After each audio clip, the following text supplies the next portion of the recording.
ഈശോ മിശിഹായ്ക്ക് സ്തുതിയായിരിക്കട്ടെ. വചന പഠന ക്ലാസ്സിലേക്ക് വീണ്ടും എല്ലാവർക്കും സ്വാഗതം. നമ്മൾ ഈ ആഴ്ച പഠിച്ചുകൊണ്ടിരിക്കുന്ന എല്ലാ വചനങ്ങളും ഒന്നുകൂടി ആവർത്തിച്ച് പഠിക്കാം.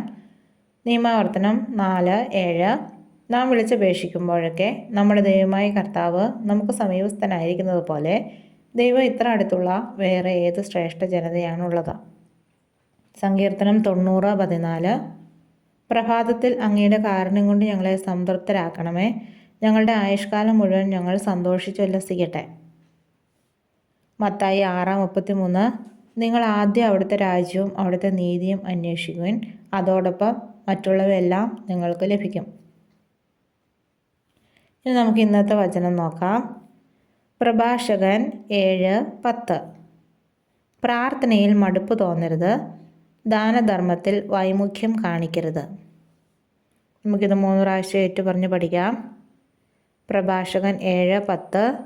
പ്രാർത്ഥനയിൽ മടുപ്പ് തോന്നരുത്, ദാനധർമ്മത്തിൽ വൈമുഖ്യം കാണിക്കരുത്. പ്രഭാഷകൻ 7:10. പ്രാർത്ഥനയിൽ മടുപ്പ് തോന്നരുത്, ദാനധർമ്മത്തിൽ വൈമുഖ്യം കാണിക്കരുത്. പ്രഭാഷകൻ 7:10.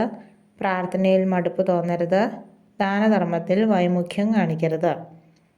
എളുപ്പമുള്ള വചനമാണ്. എല്ലാവരും ബുക്കിലേക്ക് എഴുതുകയും പഠിക്കുകയും ചെയ്യുക. നാളെ മറ്റൊരു വചനവുമായിട്ട് കാണാം. ദൈവം എല്ലാവരെയും അനുഗ്രഹിക്കട്ടെ.